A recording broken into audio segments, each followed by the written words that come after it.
আজি আমি ৰবাব টেঙা খাম এয়া ৰবাব টেঙা কাটি আছে এয়া নিমখ জলকীয়া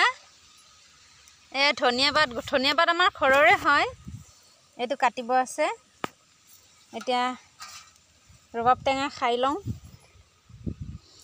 কাটো এতিয়া আমা মুখ সিঙি দে ৰবা ফালি পেলা না হেডন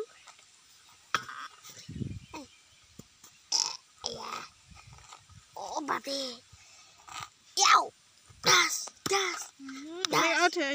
নকইবা তিতা লাগিব নকইবা হাতখন উঠাবি এ দোস্তো আজি ৰবাব টেঙা মায়ে কাটি আছে মানে জাহাতা উঠাব নালাগে আৰু হেতুৱে জানো এ আমি দুটা ৰবাব টেঙা খাও আৰু নন্দন হতৰ কাটি আছে থাকে না হেতু সিহঁতৰ